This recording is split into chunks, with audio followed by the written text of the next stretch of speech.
Are you all Massachusetts residents? Yes, I am. Awesome. And do you plan on voting in the upcoming election? Yes, absolutely.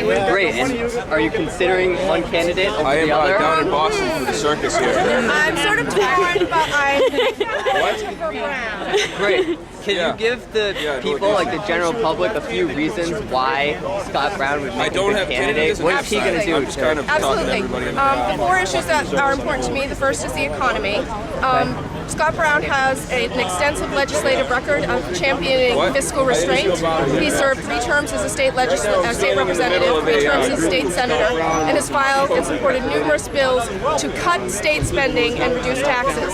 Martha Coakley has no legislative experience. She's never taken a vote in her life, but she has expressed her support for $2 trillion worth of new spending with no explanation of where that money is coming from. Where is it coming from? So I think that's an important issue. The second important issue is health care. Okay.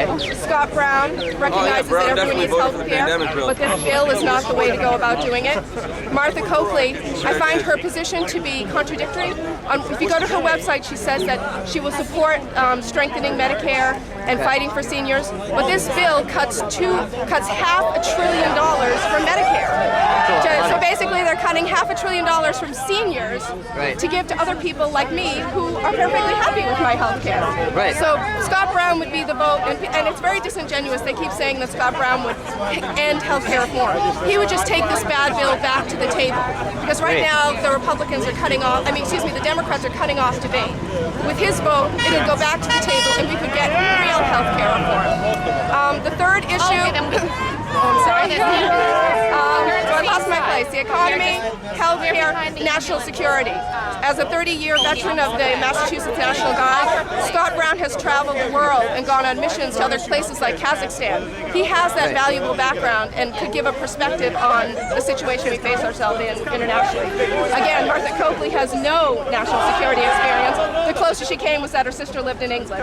Which, if Sarah Palin had said that, it'd have been all over the news. But, Martha Coakley gets a pass. So again, when you compare the 2 candidates on national security, Scott Brown is the clear winner. And the fourth issue for me that's so important is independence. Scott Brown has shown himself throughout his career to be an independent voice and an independent voter.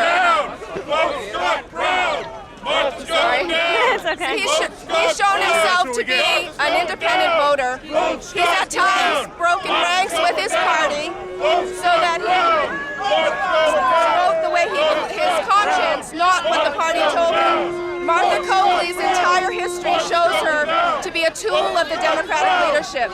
She refused to prosecute Diane Wilkerson, Tom Finneran, Sal DeMacy. She has always put party and political leanings ahead of her principles. Okay. So those are the reasons that I think Scott Brown would be the best candidate. That was a great summary. Thank you. Probably more than you wanted, but... One question really quick. We interviewed some women over there. Yeah. They said Scott Brown has a racist agenda. That is absolutely ridiculous. What do you say to that? I mean, I say that there's no record for that, and I think that this campaign, if anything, has shown that Scott Brown has run a positive campaign. His ads are about Scott Brown and what he'll do. Martha Coakley's ads are all distortions of his record, particularly the abortion issue. She took a situation where Scott Brown voted in favor of making access to emergency contraceptives available, and somehow distorted it that he was against women getting it, and that's completely untrue. She took one amendment that didn't even pass that said, they wanted to exempt Catholic hospitals from having to go against their beliefs and provide emergency contraception. And that didn't pass. He voted for the bill to provide emergency contraceptive. And Martha Coakley actually put out a flyer saying, last year, 2,000-something women were raped in Massachusetts. Scott Brown wants hospitals to turn them all away. And that is a flat-out lie. And she ought to be ashamed of herself. Shame on you, Martha. Excuse me, ma'am. You are from Quincy, TV? Yes, I am. I am from Quincy. You know what happened to my son? Somebody shoot him in high school, and he got blind, and I went DA office, and they called the police. I say, give justice. I don't ask if this right is right, wrong is wrong. Look, my son. He's a young son, but they let them free. They're rich, they don't listen. I want to tell this thing.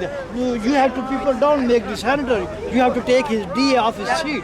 That's I want. Yeah, and I don't know what you want. That's completely typical of Martha Coakley. My biggest problem is her Why record you are on giving criminal you abuse. this thing? She refused originally to prosecute Father Gagan, one of the worst child molesters in Massachusetts I remember history. that.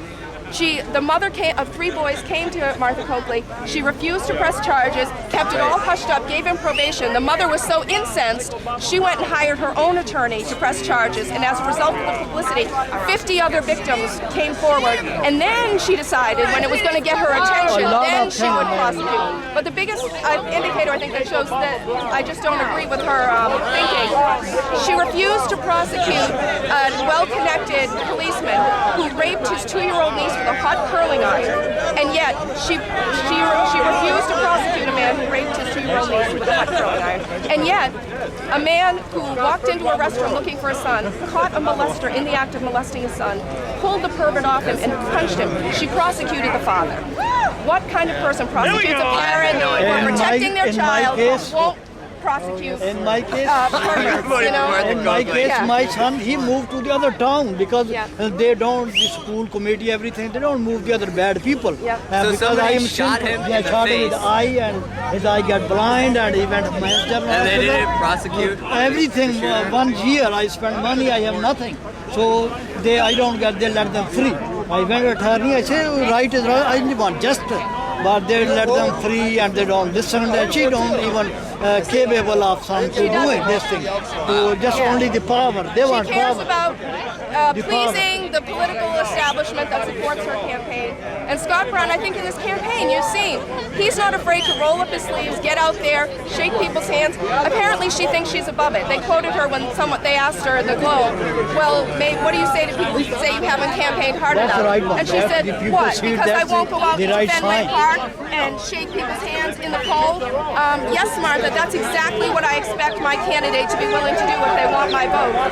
I find it hysterical that people say the Democratic Party is the party of the working man and Republicans are for the rich. Because in this campaign, the Republican was out in South Boston shaking hands, while the Democrat was in Washington whining and dining healthcare lobbyists. You had the Republican candidate walking the streets of the North End meeting real voters, while the Democrat was throwing a big party at the COAKLEY Plaza for Bill Clinton. So I think we see which party actually stands up for working people, and it's not the party of Martha Coakley. Great. Okay. Thank you so much for your time. Really appreciate it. Good luck on your